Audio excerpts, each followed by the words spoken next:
The following is a DW Ancient Egypt production. In the last episode, we discussed the golden age of ancient Egypt. We left off with the death of Amenhotep III and the rise of his son, Akhenaten. This biography highlights King Akhenaten, the most unique pharaoh to have ever ruled Egypt. He attempted to change the very foundation of Egyptian thought and directly challenged the priests of Amun. The topics of this episode include the early years, the Aten and the city of Akhetaten, the Amarna Letters, and tomb KV-55.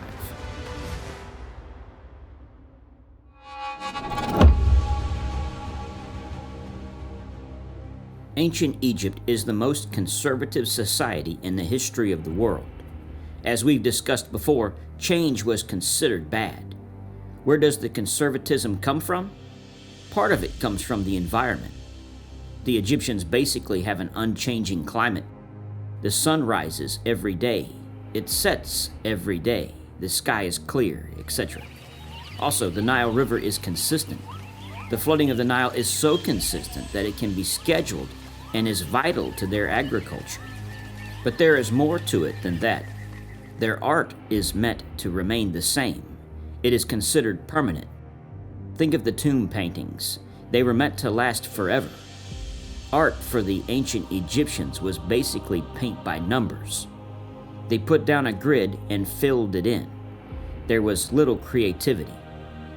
Creativity was not a virtue. The Egyptians didn't even have a word for artists, and unlike the Greeks, no piece of art was ever signed by the artist. The Egyptian religion was unchanging. They honored the same gods for 2,000 years. The concept for these permanent structures was called Ma'at, meaning divine order, the status quo. Change was bad. Change was disorder. Change was chaos. Through Akhenaten, change would be in everything. The status of the pharaoh, the military, and the Egyptian religion would be turned upside down. Known as Amenhotep IV, before he changed his name to Akhenaten, he became the crown prince during his father's reign, as featured in the last episode.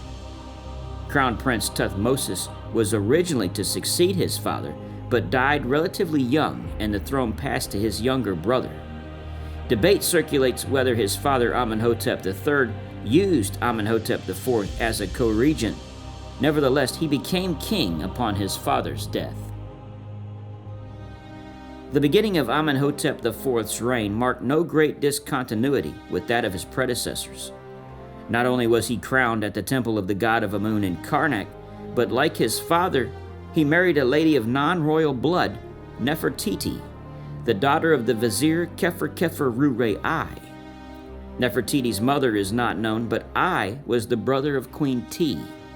Nefertiti was made famous by her statue, which is one of the most copied works of ancient Egypt. It was attributed to the sculptor Thutmose, and it was found in his workshop. The bust is notable for exemplifying the understanding ancient Egyptians had regarding the realistic facial proportions. It is described as the most famous bust of ancient art, comparable only to the Mask of Tutankhamun.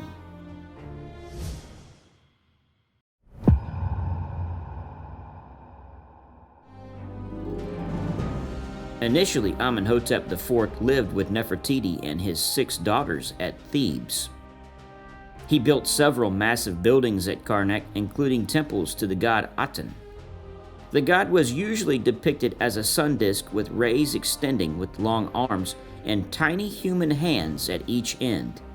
The Aten was not a new deity, but had been venerated since the Old Kingdom as a relatively minor aspect of the sun god Ra. Year 5 of Amenhotep IV's reign changed everything.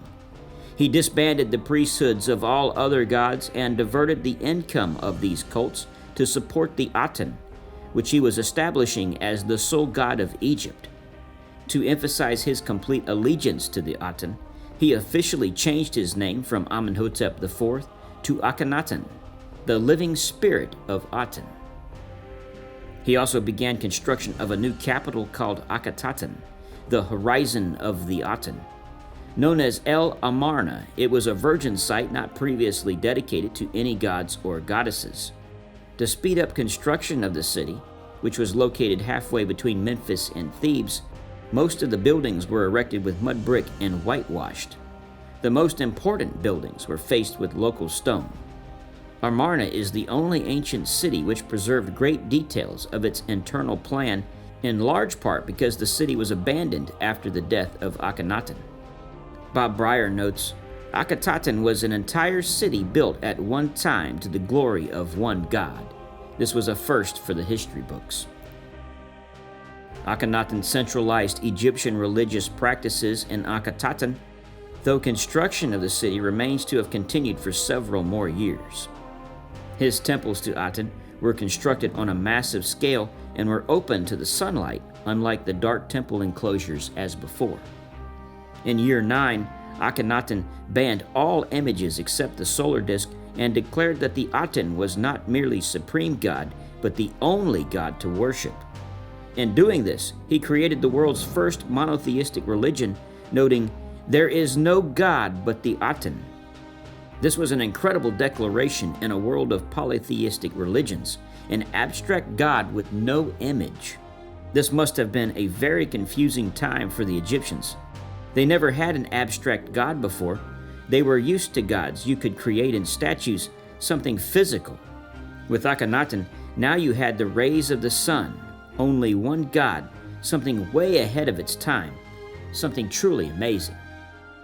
An interesting message, and one to consider, Akhenaten wrote that the Aten was the god of everyone.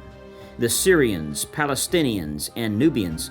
This belief changed the divine order. With this concept, Egypt was no longer special in a sense. The Aten shines on everyone. Akhenaten presented himself as the only intermediary between Aten and his people. He ordered the defacing of Amun's temples throughout Egypt and made a complete break from the priests of Amun. In a tomb of Ai occurs the longest and best rendition of a composition known as the Hymn to the Aten, said to have been written by Akhenaten himself. Quite moving in itself as a piece of poetry, its similarity to Psalm 104 has long been noted. It sums up the whole ethos of the Aten cult, and especially the concept that only Akhenaten had access to the god. Thou arisest fair in the horizon of heaven, O living Aten, beginner of life. There is none who knows thee save thy son Akhenaten. Thou hast made him wise in thy plans and thy power. No longer did the dead call upon Osiris to guide them through the afterworld, for only through the intercession of Akhenaten could they hope to live beyond the grave. On a wider scale, throughout Egypt, this new cult does not seem to have had much effect at a common level. Ordinary people had little to do with the religious establishment anyway, and these changes only affected the high days and holidays. The standard bureaucracy continued to run the country while Akhenaten coveted his god. While isolating himself in his new capital, he increasingly left the government and diplomats to their own devices. The civil administration of the government was run by his chief minister Ai, Akhenaten's father-in-law. The military was controlled by General Horemheb, who had married Nefertiti's sister. Both men were to become pharaoh before the 18th dynasty ended. This pair of closely related officials no doubt kept everything under control in a discreet manner, while Akhenaten pursued his own philosophical and religious interests. This wasn't perfect, however. Egypt was still being ignored. Without a strong leadership in the political field, Egypt began to lose foreign connections and began to become isolated from the rest of the world. The military, although still strong, was also being neglected.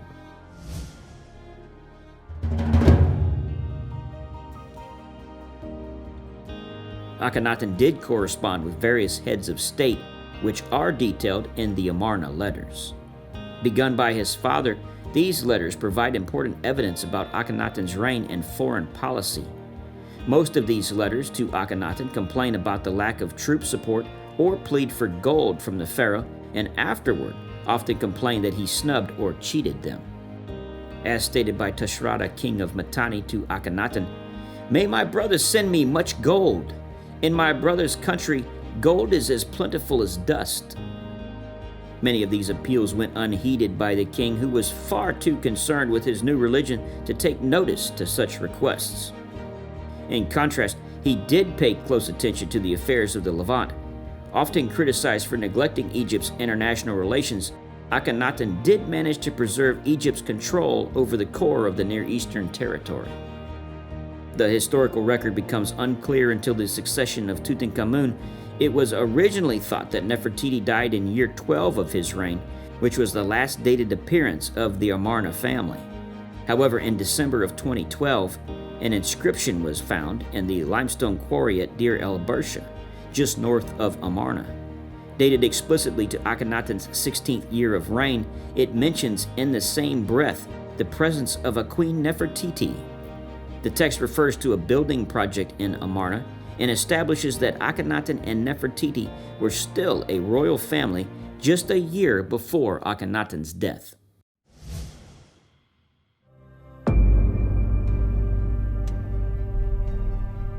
Akhenaten may have been buried in the royal tomb at Amarna. What is certain is that his body did not remain there. The return to orthodoxy unleashed a backlash of destruction, and Akhenaten's body was reburied in the Valley of the Kings.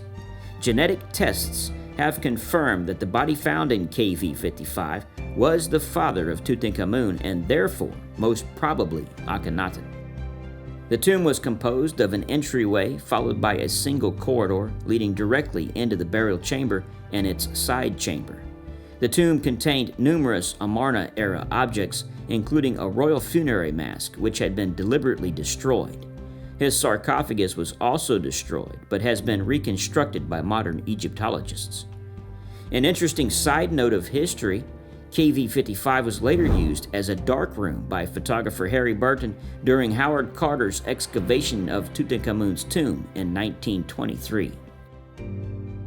Styles of art that flourished during this short period were extremely different from other Egyptian art. Akhenaten and his family were shown with elongated heads, protruding stomachs, heavy hips, thin arms and legs, and exaggerated facial features. The reasons for these representations remain unknown and is a vigorously debated question. For the only time in history of Egyptian royal art, the Pharaohs' family were shown taking part in normal family activities, showing affection for each other, and being caught in mid-action, in contrast to the traditional art where the Pharaoh's divine nature was expressed by repose and even immobility. The succession of kings at the end of the 18th dynasty is a matter of great debate and confusion due to the lack of written sources. Smenkhare, who was possibly Akhenaten's brother or son, was the nominal successor to the throne, but he may have died months after his succession, and the throne passed to a shadowy figure known as Neferuaten, who was either one of his daughters or Nefertiti herself. She was, in turn, most likely succeeded by Tutankhamun, with the country being administered by the chief vizier and future pharaoh, I. We feature the famous King Tut in the next episode. Thank you for joining us.